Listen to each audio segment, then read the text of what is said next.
Hey everyone, Irosha here. So today I will dive deep into what my journey has been in terms of moving here to San Francisco and then building an AI startup over here. Like it or not, the AI revolution is absolutely here. Whether it is to save us all, to kill us all, we don't absolutely know. Only time will tell, right? But the main thing and the only thing that I know is that this is much bigger than the industrial revolution. The moment, when I saw this whole hullabaloo's happening, right, I knew it, man, I got to move here and then look at, what is really going on.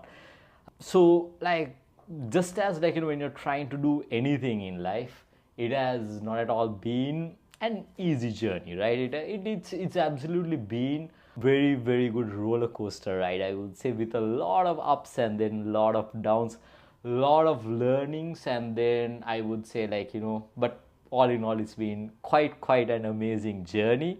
And the lessons that I've learned and the traction that we've gained to the startup, it's been super amazing, right? So that's what, I want to share, take some time today and then share what my learnings have been. And then you, if you are a founder who's thinking about, what it's like to move here to San Francisco and then build your startup over here, you might, get a golden nugget, a nudge or two with regards of, how you can do that. Because definitely there is a lot of things that we need to pay attention to, a lot of moving pieces, right? So then if I'm to speak about my journey, right, so what I did was, I actually am originally from Sri Lanka, and then I moved in here from through a B1 B2 visa. So immigration is an absolute bitch, right? So then there is a lot of, procedures, a lot of learnings that you need to get in terms of, navigating through the hurdles, of this immigration, right? So in my case, if you are to look at it, I of course, came in from a B1 B2 visa, and then I was able to, I put in, and 6 months of super hard work, but thanks to all that hard work, right, and then of course, all the support that I've got from everyone around me, I was able to, and then I was actually lucky enough to get, secure my O1 visa, which is, of course, one part is done, right? So then, just as that part is done, that doesn't mean that, your startup is going to succeed and flourish and all these things, right? So there are lot more things that needs to be sorted out, a lot of other moving pieces, right? So then, if you're building a startup, right, so then the first thing as a product, right, so then what you need to figure out is, of course, the product market fit, right? Whether your product actually makes sense, right? As, the famous Y Combinator saying says, right, build something people want, right? Does this product, right, does this, whole thing that's in your head that you're trying to build, is that something of absolute value to the world? Is that going to change the world for the better?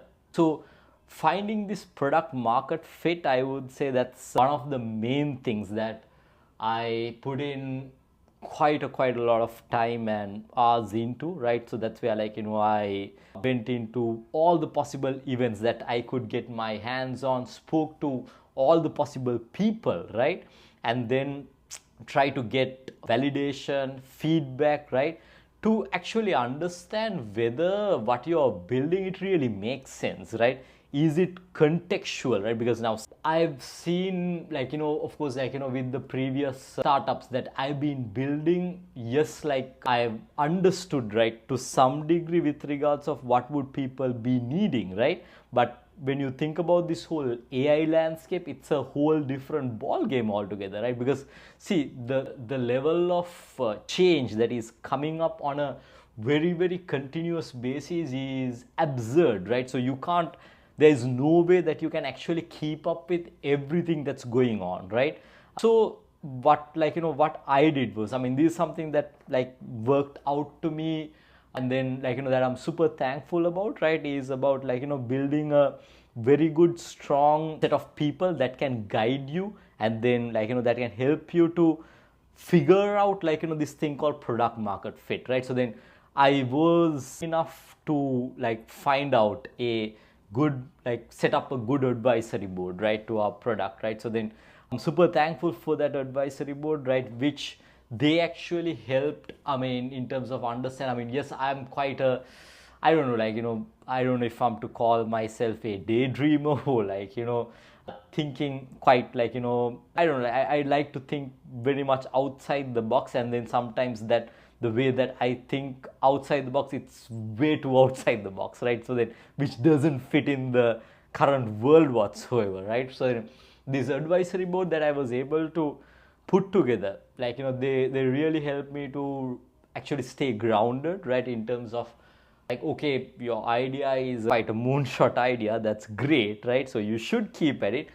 However, maybe like, this one, two, or three things, you should set it to the current context, whereas like, it can help like, this set of people. Spent quite a lot of time and then spoke to a lot of people in terms of like, getting that understanding, right? So then just as like, product market fit is there, then of course like, you need to build a good team, you need to build a strong team, right? And the technical capability in terms of like, building an AI product is not easy, right? So then yes, like there are a lot of very very talented people out there, right? But who would be that like, initial set of people that is going to come along in this journey with you in terms of bringing this vision that you're carving to life, right? And then this big huge ass problem that you're trying to solve, how can you break it down to like, small pieces and then get it going, right? So then setting up like a good team, that is quite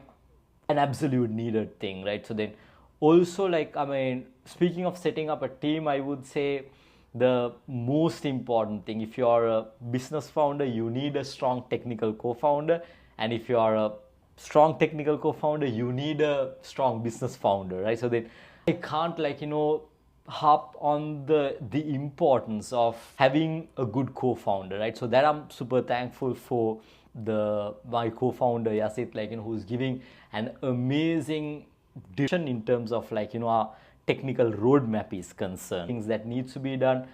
Can you set up like, you are the founding engineers as well, right? So then which plays a major role also, right? So then now, I mean, setting up this team and then finding out your right co-founder, finding out that right initial founding team, setting that up, that itself is like, I would say quite a challenge, right? And then but at the end of the like, and at the end of the day, your startup is the problem that you're solving and your team, right? And then of course like, customers as well, and then the shareholder value that you're trying to create, the investors, all these things come in, right? But team play a major part, right? So then the next most important thing is in terms of fundraising, right? So trust me, fundraising is not at all the like what internet shows, right? What you see in terms of like, this startup raised $175 million, this startup raised $250 million today, right? All this and that. So that's great, right? So like, yes, that's the actual reality as well. There is a lot of money being poured into AI startups. Like after you figure out your product market fit, convincing the investors, right? And then ensuring that they understand your vision, and then getting them along to come with you on that journey, that takes like a lot of effort, I would say, right? Yes, like, joining a startup accelerator, Y Combinator has like, made an amazing name around here. But yes, like, getting it to it is also like, quite a challenge, right? So then I've applied up to 4 times up to this point, right? But still have not been able to get through.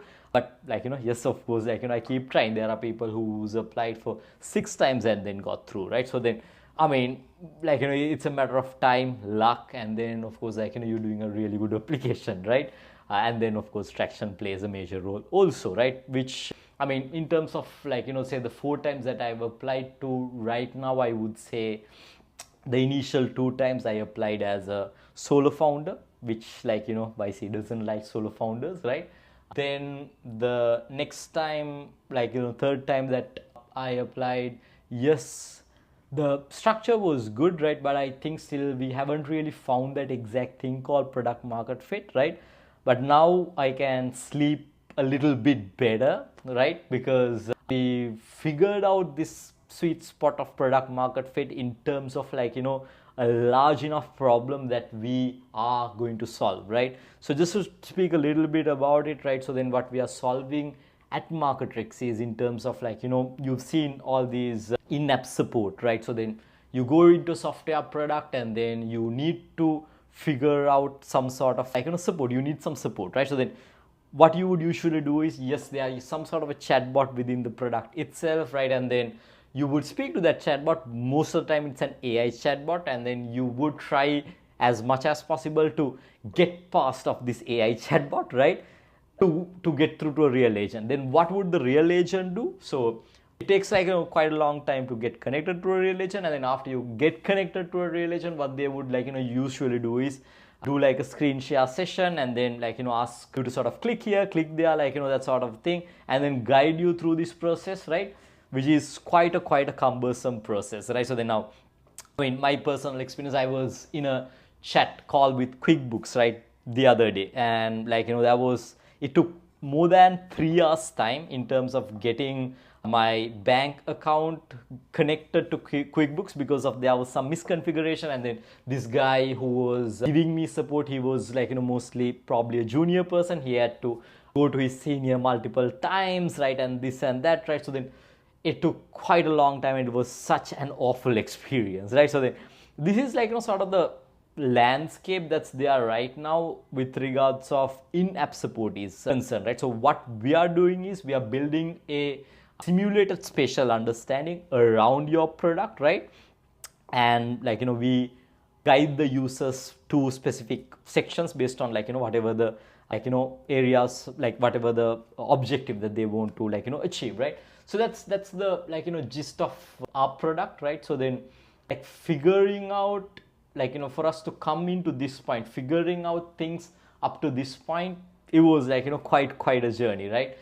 So like these are some of the things I would say that we need to really pay attention to in terms of like if you are taking the decision to like move to San Francisco and then build an AI startup, right? Of course, like say if you're moving in from another country, right, say then like say like navigating these immigration hurdles, that is indeed quite a challenge, right? So then I'm very much happy to guide anyone through in terms of this procedure, in terms of how I've been able to secure my O1 visa, right? And then like I'm very much, because I know how tough and painful it is, right? There's anyone out there, I'll be more than happy to, right, support. So this is indeed the journey, right? And at the same time, like since the other thing is like work-life balance, right? So how am I really having a solid work-life balance right now? I wouldn't absolutely say not, right?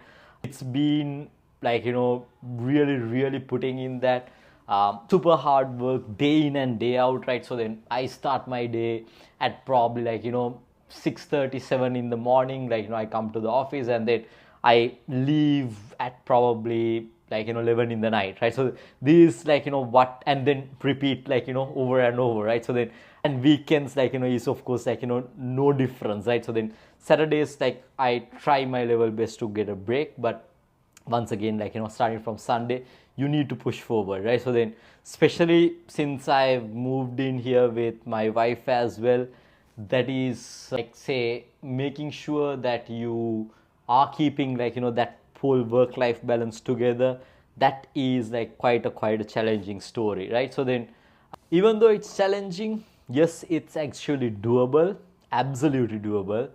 It is doable if you actually tackle one donkey at a time, one problem at a time, and then take things slow and keep moving. So the main advice that I've been getting from everyone around me is just keep going.